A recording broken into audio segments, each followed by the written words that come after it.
Владимир Путин оё Владимир Ленин мешуда бошад? Хроникаи як ҷанг. Президенти Россия республикаи худхондаро ба Русия шинохт. Россия амалиёти вежаи ҳарбиро дар Украина шурӯъ кард. Аврупо ба ҷанги навин кашида шуд. ҷонибдору зидди ин ҷанг хеле зиёданд. Миёни тоҷикон низ сарусадоҳо ҷонибдору зид дар ин ҷанг хеле зиёданд. Миёни тоҷикон низ сарусадоҳо то дашному таҳқир мерасанд. Албатта дар шабакаҳои иҷтимоӣ ки он ҷо ҳар кас худшеру худшоҳу худвазир аст, вале биёед назари мунсифона ва бидуни тарифгирӣ аз қаноати ҷангӣ кунем. Чаро ҷанги ду кишвари ҳамхуну ҳамтабар шурӯъ шуд? Вилояти Донецк ва Луганск 8 сол пеш баъди зуҳуроти Майдан инқилобҳои таҳмилии худро аз Киеви расмӣ ҷудо карданд. 8 сол ҷанг мерафт, вале ҷамоаи ҷаҳонӣ хамош буд. Даври ахиран Путин изҳор кард ки моҷаро наметавонист як умр давом кунад. 14 сол пеш бо сари кор омадани шоҳи Шоколадин Порошенко коррасво шуд ва ҷудохониҳо зери фишор қарор гирифтанд. Зеленский агар касе фаромӯш кардааст, ба ин иддао рӯи кор омад ки ҷангро дар Донбассу Луганск хатм мекунад. Порошенко Януковичро пеш карду Зеленский шоҳколодбачаро. Аввалин коре ки артисти комик кард, майдони ҷанг рафт, вале чӣ шуд чӣ монд ки ҷанг на танҳо бас нашуд, ки авҷ гирифт. Зеленский ҳатто бо як ҷанги дар навори нахустинаш мегуфт: я президент Украины, я чё-то лох, сложи оружие, вале баъдан бархурди Зеленский дигар шуд, тамоман дигар. Косаи сабри Кремл вақте лабрез гардид ки Зеленский иддао намуд силоҳи атомӣ месозад, шояд шӯхӣ кард, вале сарварони давлат набояд шӯхкомик бошанд. Баъди ин даъво Кремл Донецку Луганскро ба расмият шинохт ва чун ишон ҳамчун давлатҳои шинохташуда ки дигар расман дӯсти Москав гашта буданд, кӯмаки низомӣ хостанд. Армияшро ба ин кишвар даровард. Хроникаи ҷанг тамоман зидду нақиз аст. Аз расонаҳои Россия гӯшкунии Киев капут шуд, вале хабаргузории хориҷии дуруназдик тамоман дигарча мегӯяд: маскалитҳои капут. Ҷанг бадбахтист ва бо худ марг меорад. Аз Аврупову Амрико нишаста ҷангро маҳкум кардан дигар асту дар ин ҷанг қурбонӣ шудану садҳо ҳазор украинӣ бо русӣ тамоман чизи дигар аст.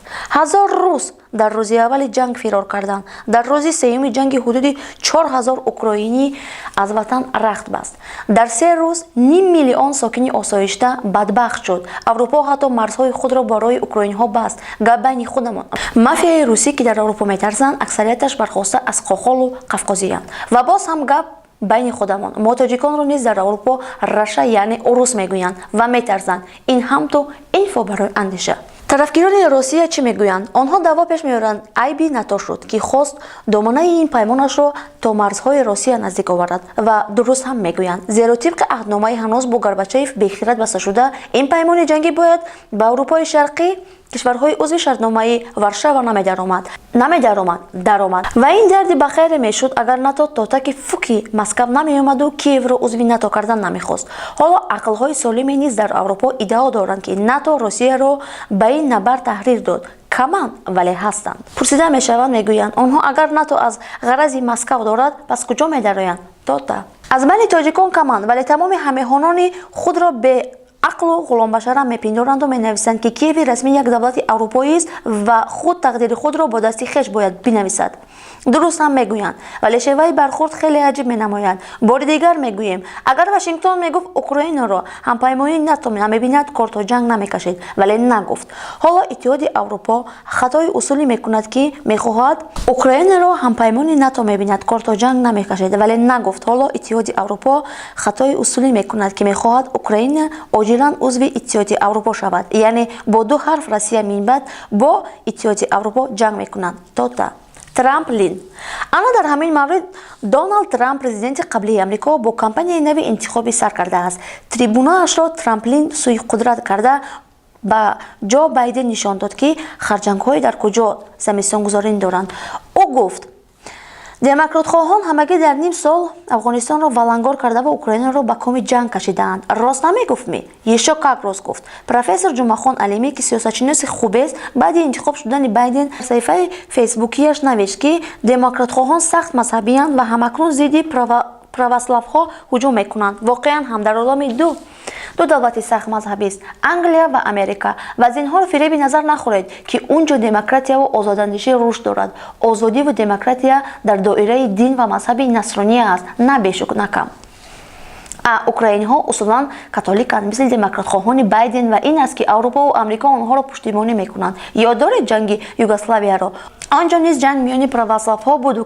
Католикҳо аз катаклотизм НАТО пушт мегирифт ва православҳо Русия. чизе миёни таассуби шиаву суннӣ. мавзӯи ҳассос.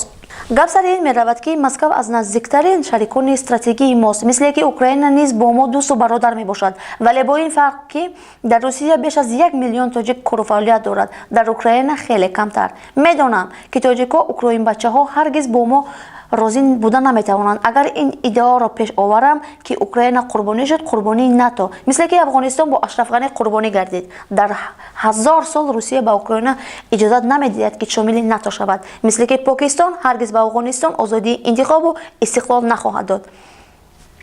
хеле мутаассифам ки дар чанд кишвари пасошӯравии лидерҳои баркамоле чун Эмомалӣ Раҳмон, Владимир Путин, Александр Лукашенко, Шавкат Мирзиёев, Қосим Жорматов, Тоқаев сари кор наомаданд. чаро аз президенти ҷумҳурии Тоҷикистон сар кардам? зеро даст рӯи қалб агар намешуд, шумо, мо, ман, ту ба ҷой намерасидем. хонандаи ин сутур. инро ман мегӯям, нафаре ки 7 сол дар ҷанги граждании тоҷикон хабарнигор буда ва ҳаргиз садои сулҳу ваҳдат аз ҷониби бидуни суханронии асосгузори сулҳу ваҳдат набишнидаам. лидери атбога ва бигзор евромуллоҳо лақидан гиранд, аммо ҳастанд пешвоёне ба таъбири рӯзҳо лидери атбога мебошанд. бо ҳамаи иззат Зеленский чунин нест. ҷанги Украинаро сахлу сода нагиред. кишварҳои пасошӯравии меҳвари табризу таъқиру таҳрири абарқудратон қарор гирифтаанд. аввалтар аз ҳама Беларусро чанд бева бо қавми бало кашид. Лукашенко ки лидер атбога буд, ҳамаро тинҷу ором кашид.